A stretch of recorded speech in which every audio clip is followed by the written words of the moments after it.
Welcome back, friend. You have found a quiet place again. Wherever this day has taken you, however far you have walked, you can stop walking now.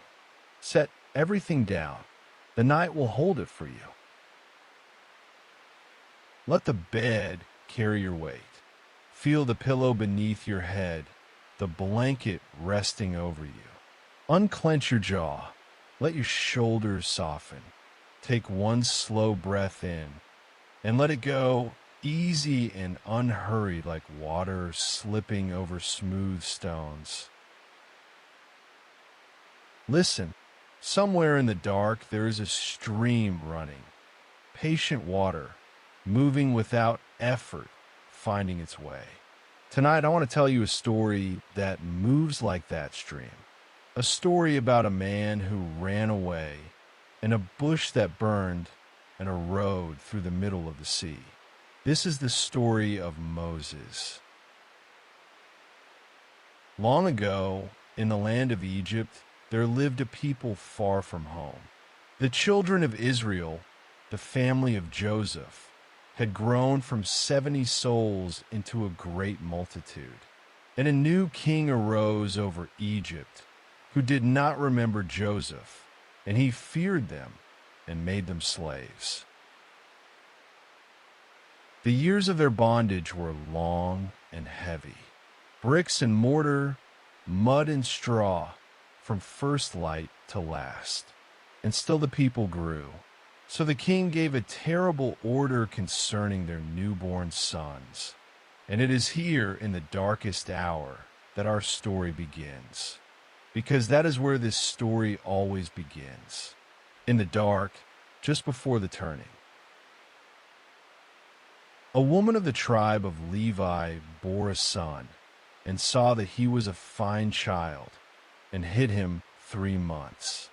And when she could hide him no longer, she did the bravest thing a mother has ever done. She made a little ark of bulrushes, and coated it with pitch, and laid her baby inside, and set it among the reeds at the river's edge. An ark. Notice that, as you settle deeper, the same word the old book uses for Noah's great vessel. A tiny ark this time, holding one small sleeping life, rocking gently on the water of the Nile. And the water held it. The water carried it. The river that was meant for harm became a cradle. His sister Miriam stood far off, watching among the reeds. And down to the river came the daughter of Pharaoh herself to bathe. She saw the little ark. She opened it, and the baby wept, and her heart moved, and she loved him. "This is one of the Hebrews' children," she said softly. And she drew him out of the water and named him Moses, saying, "Because I drew him out of the water." And by a turn so gentle you could miss it, Miriam stepped forward and offered to find a nurse for the child, and brought the baby's own mother. So Moses grew at his own mother's breast, and then in Pharaoh's palace, a child of 2 worlds. Hidden in plain sight, in the house of the very king who had feared him. Rest in that thought for a moment, friend. The current was already moving, even then, under the fear, under the decree, under everything, a quiet water carrying one small ark exactly where it needed to go.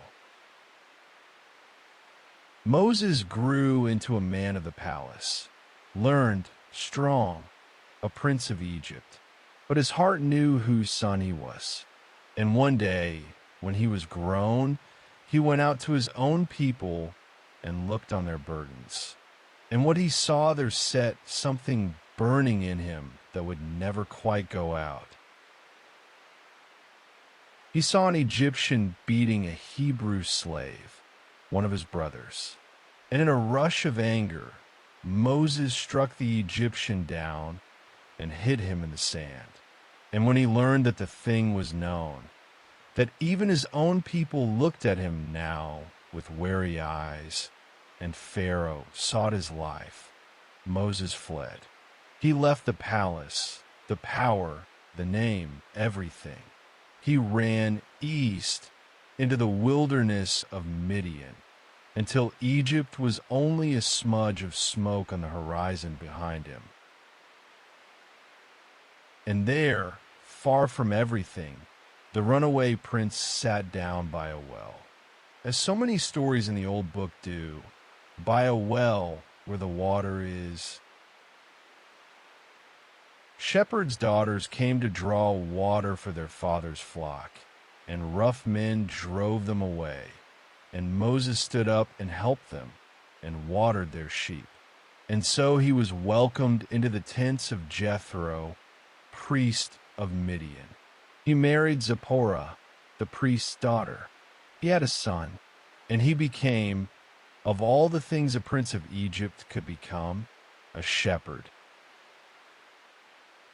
For 40 years, Moses kept another man's sheep on the far side of the wilderness.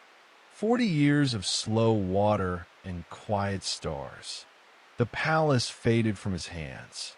The desert taught him its patience, where the pastures hid, where the springs ran, how to lead a flock gently at the pace of the weakest lamb.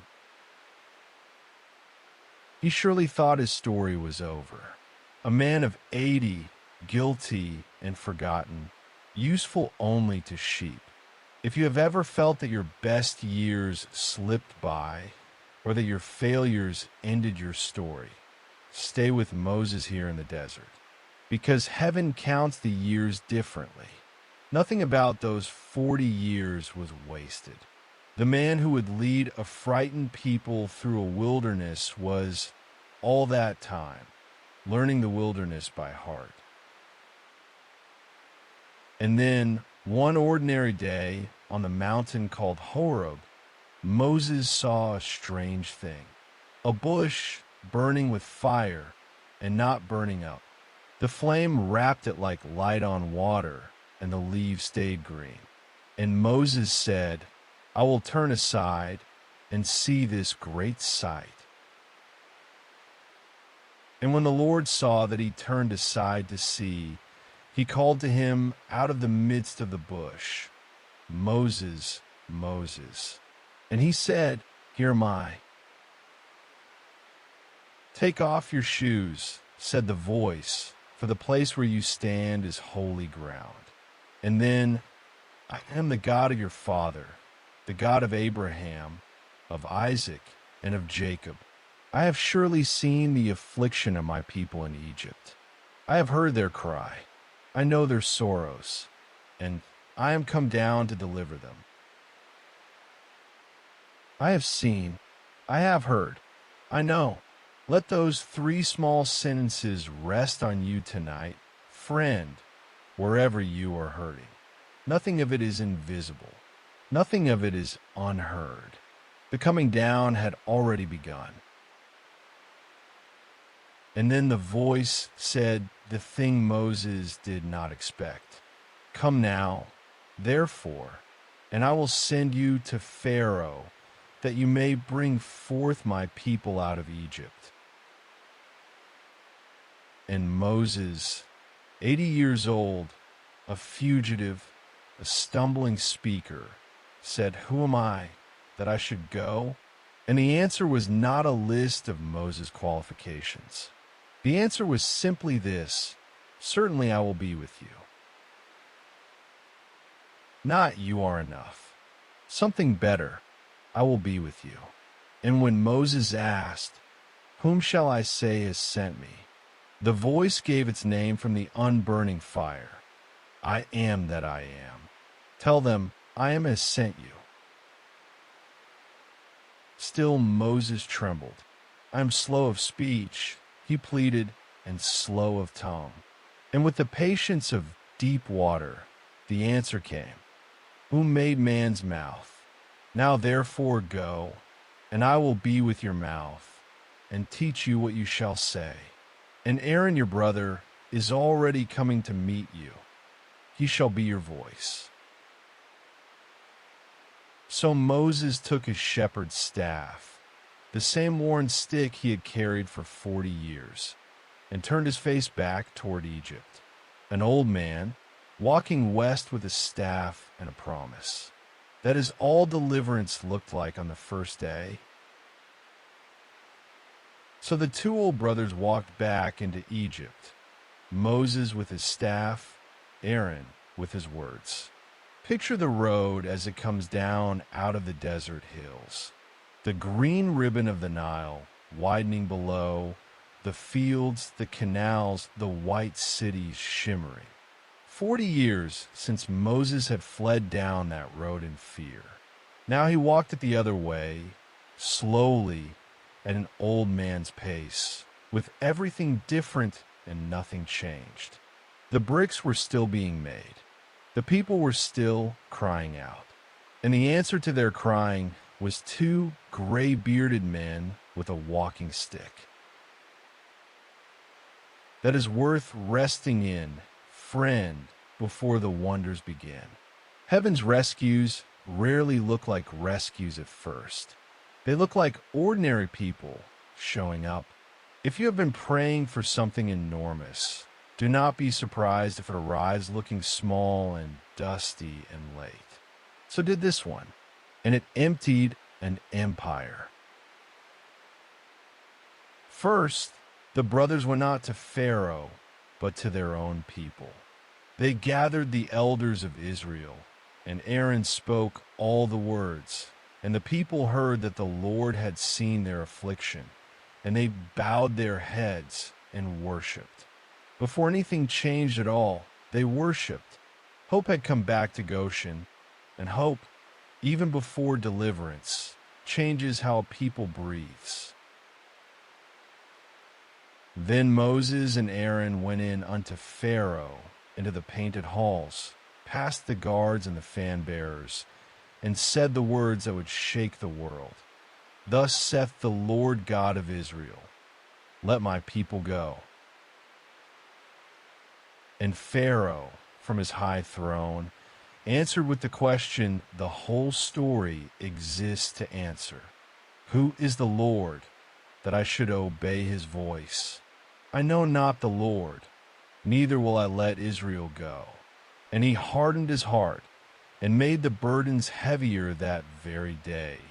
The same tale of bricks, and no straw given to make them. The people's hope staggered. They turned on Moses, and Moses turned to the Lord, honest as ever. Lord, why? Since I came to Pharaoh, it has only gotten worse. And the answer came, steady as deep water. Now shalt thou see what I will do.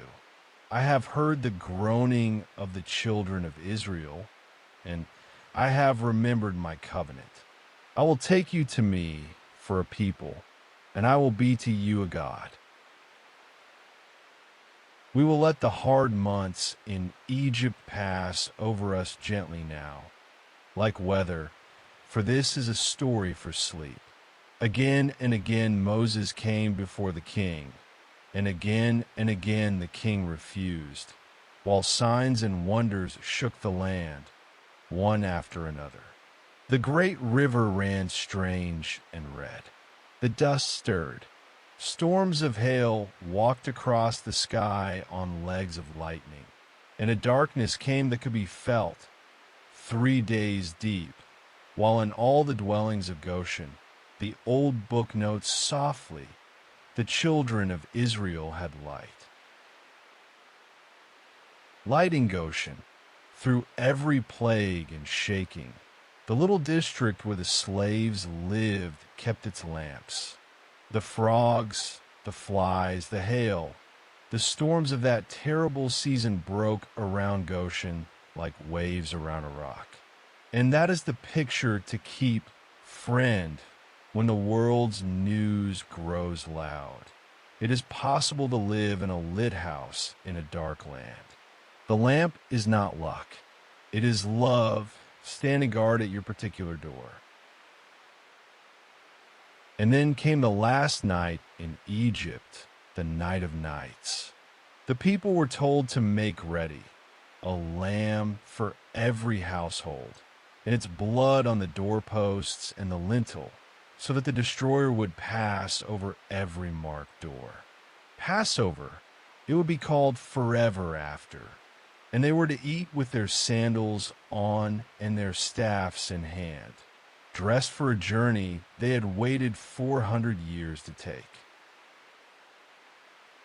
Imagine the hush of that evening in Goshen, house by house, families around low tables, eating quickly and quietly, children asking why this night was different from all other nights, the first children ever to ask it, beginning a question 4,000 years long.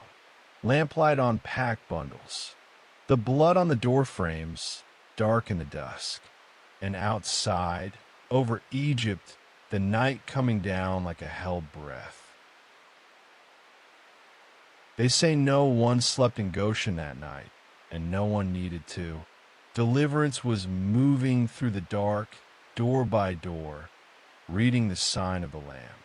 And before the morning, Egypt broke. A cry went up in the great cities, and Pharaoh rose in the night, and called for Moses and Aaron in the darkness, and said the words for centuries had waited for. Rise up and get you forth from among my people. Go, serve your Lord, as you have said, and be gone. And their Egyptian neighbors pressed silver and gold and clothing into their hands, urging them out, so that they left with the wages of 400 years at last in their arms. The old book says it plainly. The Lord gave the people favor.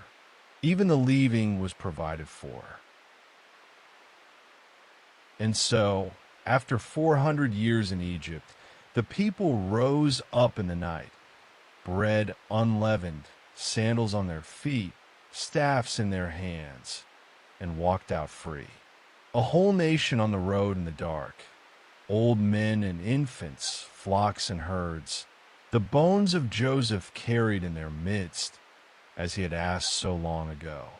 And the Lord went before them, in a pillar of cloud by day, and a pillar of fire by night, so they could travel gently and never be without a light.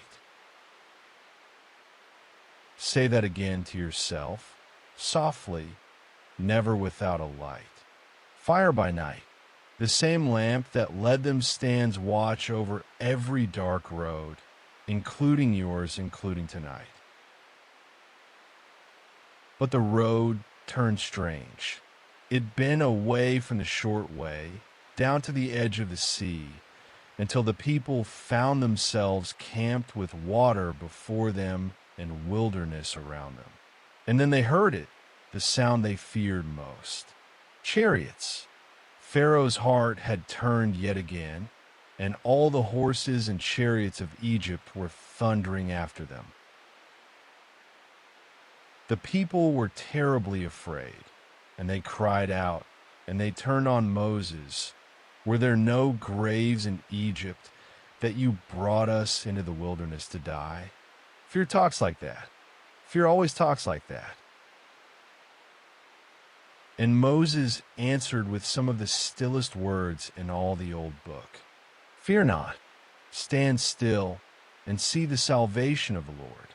The Lord shall fight for you, and you shall hold your peace. Stand still, hold your peace. Sometimes that is the whole assignment, friend. Not to fix it, not to outrun it, only to stand still and breathe, while someone else does what you cannot.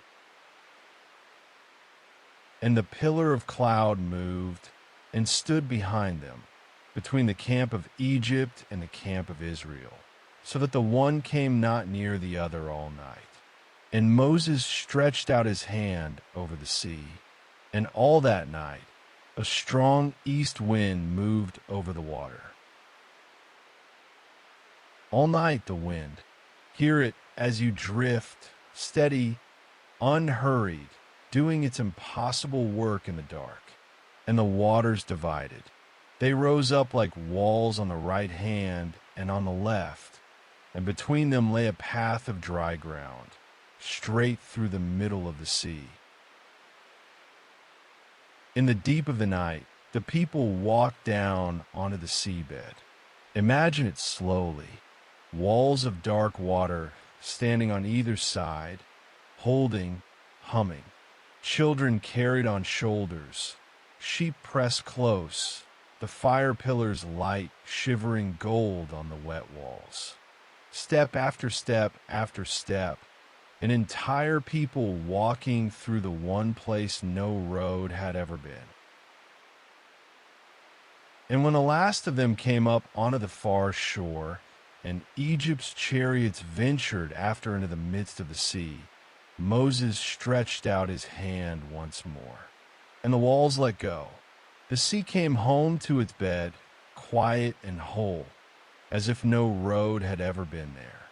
And the people stood on the far shore in the first light of morning, free.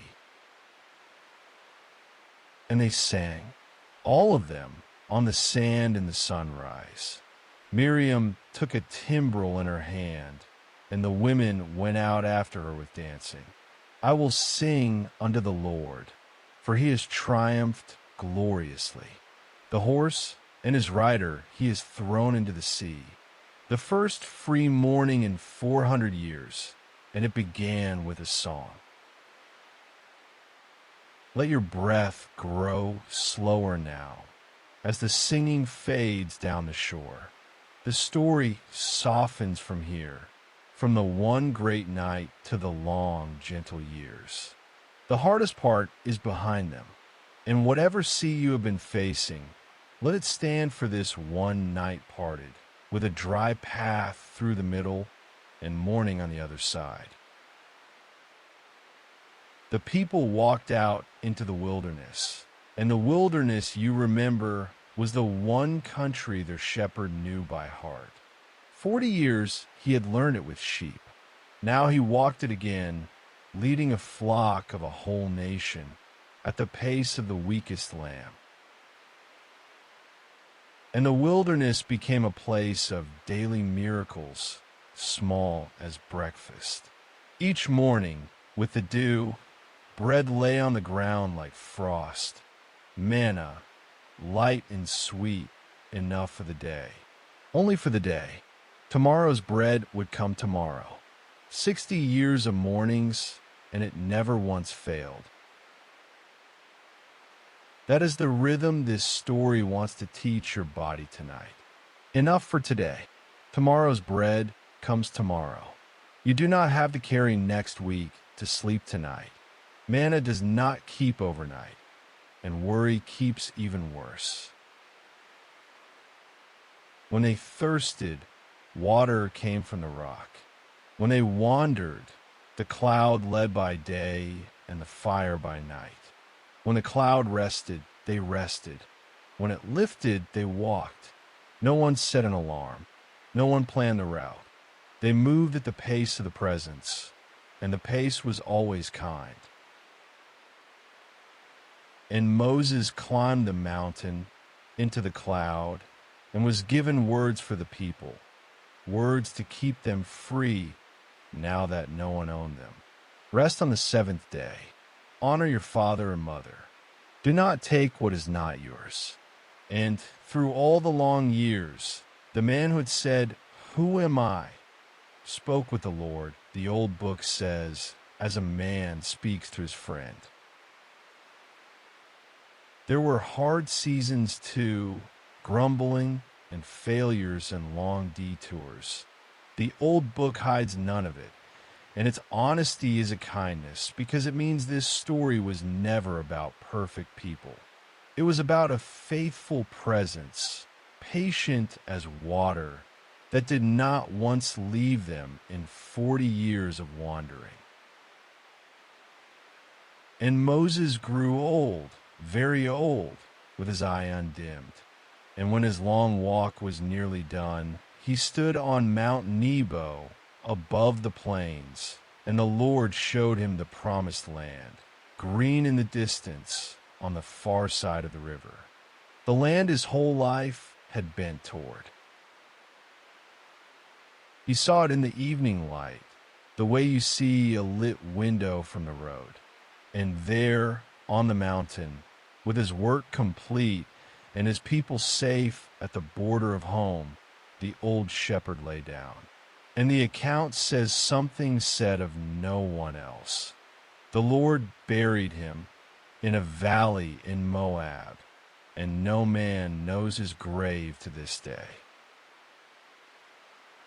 His last day was as tended as his first. The baby drawn from the water, the old man laid to rest by the same hands. From the little ark in the reeds to the quiet valley in Moab, carried the whole way. He was never once out of those hands. Neither, friend, are you. So that is where we leave the story. A freed people camped at the edge of home, a shepherd's staff at rest, the sea behind them, the songs remembered, bread promised for every morning to come. And the stream that has been running under this whole story, the Nile that cradled, the well in Midian, the water from the rock, the sea that opened. It is the same quiet water you can hear at the edge of this night. Patient, unhurried, finding its way. Let it carry you now. Let your body grow heavy, heavy as a staff laid down after a long road. You have walked enough for one day. The walking is over. The water will do the rest. Breathe in slowly and out more slowly still. In like the tide against the reeds. Out like the sea settling back to its bed. Enough for today. Tomorrow's bread comes tomorrow. Before we say goodnight, let's walk back through the story one last time, softly, the way you walk back through a sleeping camp, dimming the lanterns one by one. A little ark among the reeds, and a princess bending down, and a baby drawn out of the water. The river meant for harm, turned into a cradle. Turn that lantern low, and let the image blur into warmth. The prince who ran, and the well in Midian, and 40 slow years of sheep and stars. The desert, teaching its patience. Nothing wasted. Dim that lantern too. The bush that burned and was not consumed. Take off your shoes. I have seen, I have heard, I know, and the only promise that was ever needed, I will be with you. Let that one glow a while and soften. The night of leaving, bread in haste, a nation walking out free, fire going before them, so the dark was never whole, never without a light. Down goes that lantern gently.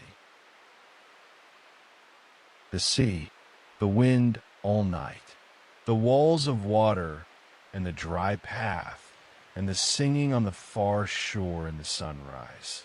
The impossible road right through the middle.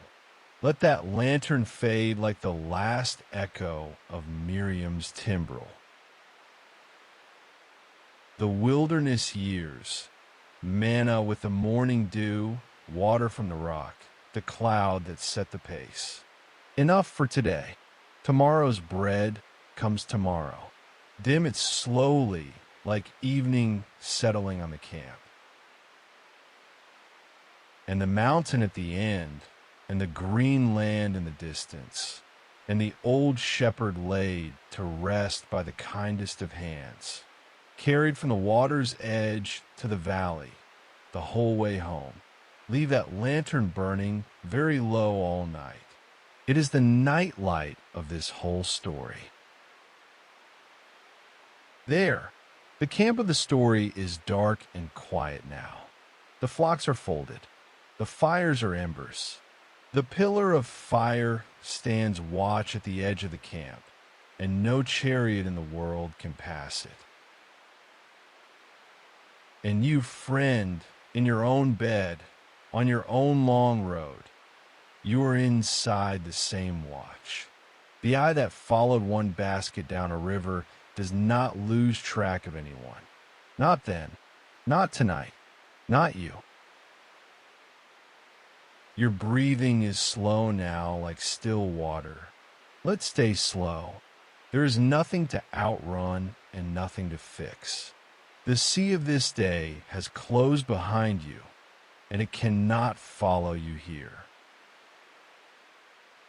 If thoughts still come, let them be manna birds crossing the evening sky, passing over, landing far away, none of them yours to chase tonight. Gather what you need for today only. It is already enough. The night is deep and kind. The path through the sea is behind you. The promised morning is ahead, and the water is running softly beside you all night long.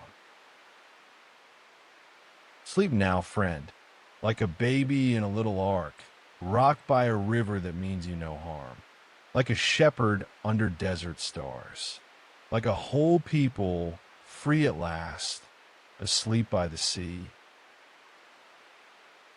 Good night. Sleep deep. The morning, like the manna, will be there when you wake.